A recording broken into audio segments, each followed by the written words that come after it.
मुस्तकिल मसला है पाकिस्तान का दहशतगर्दी। अभी तक तो कम अज़ कम यही साबित हुआ है कि मुख्तलिफ ऑपरेशंस और इस तरह की कार्रवाइयों के बाद भी हम देखते हैं कि दहशतगर्द किसी बड़े हमले में कामयाब हो जाते हैं सेठी साहब। और ऐसे में जब केपी गवर्नमेंट एहतजाज की तैयारियों में मसरूफ़ है, हम देख रहे हैं एक वाक़या बन्नू में होता है, वो बहुत अफसोसनाक वाक़या, और दूसरा कुरम में मुसाफिरों के काफ़िले पर, आम शहरियों पर फायरिंग खोल दी जाती है मुसल्लह अफराद की जानिब से, और 38 इज़ द काउंट, जो बहुत अफसोसनाक है। अब एपेक्स कमेटी का एक इजलास होता है जिसमें आर्मी चीफ खिताब करते हुए ये कहते हैं कि पाकिस्तान की सिक्योरिटी में रुकावट बनने और हमें काम से रोकने वालों को नताइज भुगतना होंगे, और उसके बाद फिर इस नौयत की कार्रवाई। क्या वजूहात समझते हैं आप वाक़यात में इजाफे की? आयशा, मैं ये बातें सुन सुन के थक गया हूँ। कब से हम सुन रहे हैं, कब से ये बड़ी बड़ी मीटिंग्स हो रही हैं और कि टेररिज्म को हम ये बंद कर देंगे, खत्म कर देंगे, कार्रवाई करेंगे। क्या किया है उन्होंने अभी तक? अभी कोई काउंटर टेररिज्म कैंपेन नहीं है। बिकॉज अब समझ आ गई है ना इस बात की कि खान साहब के जमाने में जनरल फैज हमीद ने जो तालिबान पॉलिसी इख्तियार की थी वो फेल थी ना। वो लोगों को ला के यहाँ बैठा दिया है। इनका ख्याल था कि कॉम्प्रोमाइज हो जाएगा, वो सीधे रास्ते पे आ जाएंगे। वो उल्टा हुआ, उनको जगह मिल गई है, उन्होंने अपनी सेफ हेवन्स बना लिए हैं पाकिस्तान के अंदर, इन बॉर्डर एरियाज के अंदर, और अब वो अटैक कर रहे हैं। There is no concerted effort. जैसे पहले किया था, एक ऑपरेशन पूरा हुआ था, तो वो 50,000 troops were involved, may be more, may be 100,000 troops were involved, तो then they cleaned up that area. तो अब बात ये है कि अब कोई इस किस्म की चीज नहीं है। और मैंने सुना है कि ये जो आखिरी मीटिंग हुई है उसके ऊपर जो स्टेटमेंट आई है, तो यही आई है ना कि हम बलोच सेपरेटिस्ट के खिलाफ कार्रवाई करेंगे। और उधर से बलोचिस्तान से कोई प्रोटेस्ट आई है कि यार ये कोई तरीका नहीं है, आप पहले भी तो करते रहे हैं। अब बात ये है कि आप क्या करेंगे, what will you do? Baloch separatist like the Taliban, उनके जो सेफ हेवन्स हैं, दे आर इन अफगानिस्तान। वहां से वो आते हैं, अपने ऑपरेशन करते हैं, और लोकल्स उनको सपोर्ट करते हैं, और फिर वो चले जाते हैं। तो आप ऑपरेशन किसके खिलाफ करेंगे? Unless you take the war to Afghanistan, you can't do any operation. और war to Afghanistan is not no child's play. तो अब बात यह है कि you are in very serious trouble. आपको चाहिए इस वक्त मुल्क को एक प्लेटफॉर्म पे लाना एंड फोकस करना on this menace of terrorism. एक तरफ सेपरेटिज्म टेररिज्म, एक तरफ रिलीजियस टेररिज्म, और बहुत तरफ आपकी बहुत नुकसान हो रहा है।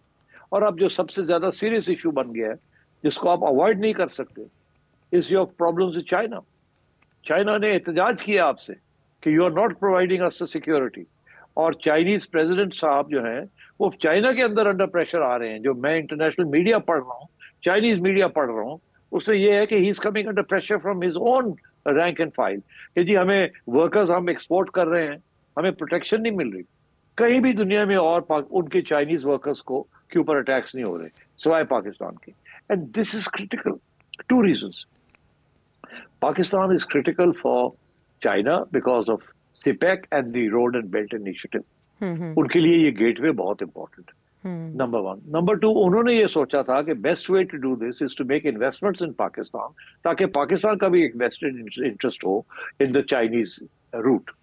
तो उन्होंने इन्वेस्टमेंट की है यहाँ। अच्छा, वो इन्वेस्टमेंट को आप प्रोटेक्ट नहीं कर सकते, आप यू आर बीइंग टारगेटेड। अब देखिए, जैसे चाइनीज भी तो चाहते हैं ना कि उनके लिए उनकी सिक्योरिटी फोर्सेस में get involve in the protection there of their own people, मगर पाकिस्तान कहता है नहीं, हम करेंगे आपकी प्रोटेक्शन। आप एक आध सुपरवाइजर रख सकते हैं हर जगह जहाँ क्लस्टर है चाइनीज का वर्कर्स का, वहां आप एक आध बंदा रख दे जो कि मॉनिटर, मगर आपकी फोर्सेस यहाँ नहीं आएंगी। Chinese soldiers will not come here. अब बात यह है कि अगर चाइनीज सोल्जर्स नहीं आएंगे तो दो चीजें, या आप प्रोवाइड करें Pakistani soldiers to protect the Chinese wherever they are, और या आप जो लोग अटैक कर रहे हैं उनको एलिमिनेट करें। ये दोनों बड़े मुश्किल काम है।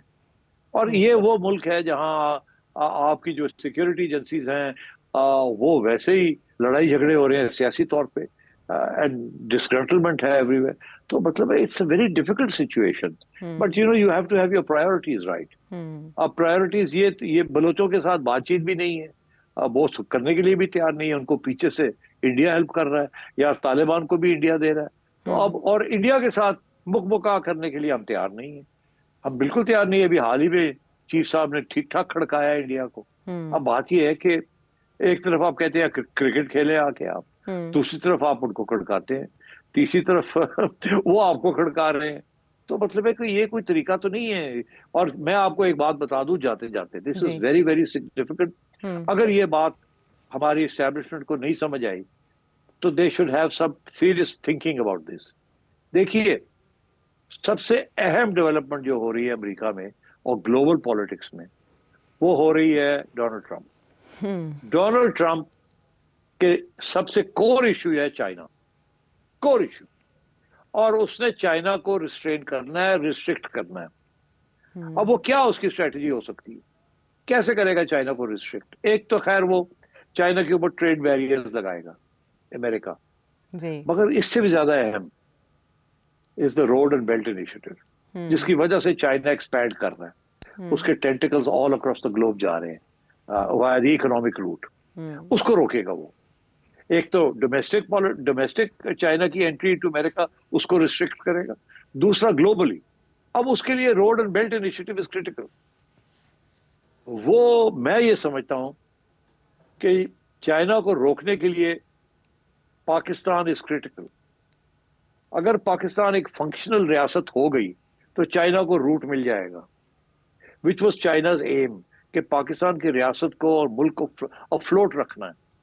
अगर पाकिस्तान की रियासत और पाकिस्तान की हुकूमत और पाकिस्तान का पॉलिटिकल सिस्टम और पाकिस्तान की इकोनॉमी डिसफंक्शनल हो जाती है फॉर वन रीजन, अगर डिसफंक्शनल हो जाती है तो फिर चाइना का ये रूट इज सेटल्ड। एक डिसफंक्शनल स्टेट के जरिए इतनी बड़ी इन्वेस्टमेंट चाइना कर रहा है, इट कांट बी सक्सेसफुल।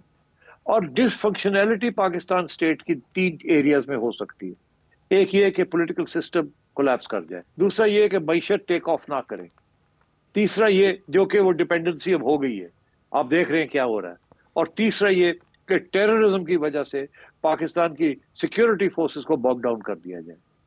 तो ये डिसफंक्शनैलिटी के 3 डायमेंशंस हैं। अगर पाकिस्तान एक डिसफंक्शनल स्टेट हो जाती है, जो मेरा ख्याल है कि under Donald Trump they will try to make sure कि पाकिस्तान एक डिसफंक्शनल स्टेट हो, तो चाइना जो है ना, उसका जो ये रूट है रोड एंड बेल्ट इनिशिएटिव का, that will become unstuck in Pakistan. Chinese are very worried about this, very worried. And I think one of the areas is security. हम सिक्योरिटी की तरफ तवज्जो नहीं दे रहे। हमारी सारी जो तवज्जो है इट्स ऑन पॉलिटिक्स, और politics is in a deadlock. There needs to be a break in this deadlock. The nation has to come together to stop the state from becoming dysfunctional. And the global powers, India included, will want to make you a dysfunctional state. और मैं आपको बताऊं, ये notion of dysfunctionality जो है, ये कहाँ से आया है? अब आज बात हो ही रही है तो इसके ऊपर भी मैं थोड़ी सी बात कर दूं, ताकि समझ आए कि ये टेररिज्म जो है is part of a bigger plan, और आप उसको सही तरीके से डील नहीं कर रहे। देखिए, यूक्रेन में जो हो रहा है, अब रशिया की क्या वहां स्ट्रेटजी है? American strategy, European strategy is कि नेटो पहुंच जाए रशिया के बॉर्डर के ऊपर, और Ukraine is the border. Russia की ये स्ट्रेटजी है कि 40% के करीब यूक्रेन को कब्जा कर लिया जाए और बाकी रहने दिया जाए, और जो रह जाए उसको डिसफंक्शनल बना दिया जाए, ताकि वो डिसफंक्शनल जब हो जाएगा यूक्रेन, जो रह जाएगा वो it cannot act as an outpost of NATO. Dysfunctional state cannot be a threat to Russia. तो रशिया यूक्रेन को डिसफंक्शनल बनाने जा रहा है, और अमेरिका जो है वो पाकिस्तान को डिसफंक्शनल बनाने जा रहा है। I mean, that is my fear. और अगर हम we are not aware of this, because हमारे पास इस वक्त दोस्ती यारी कहीं नहीं रही। Afghanistan is not our friend, Iran is not our friend, India is our enemy. By the way, जो जिस किस्म की हरकतें अफगानिस्तान कर रहा है, forget about being a friend, it's almost like that of an enemy, because it's supporting your enemies and it's giving them refuge. तो मैं समझता हूँ कि there has to be some strategic thinking in Islamabad and in Pindi. And I think Khan Saab has to be part of that. And there has to be a national reconciliation and a national agenda for survival and growth. And तो वो हो नहीं रहा है। खान साहब भी तैयार नहीं है, establishment भी तैयार नहीं है, government भी तैयार नहीं है। I think some big things need to happen to protect Pakistan. मगर unfortunately, मैं ये समझता हूँ कि अगर खान साहब आज भी सोच समझे इस बात को कि there needs to be a bigger strategy than his own strategy of coming back to power.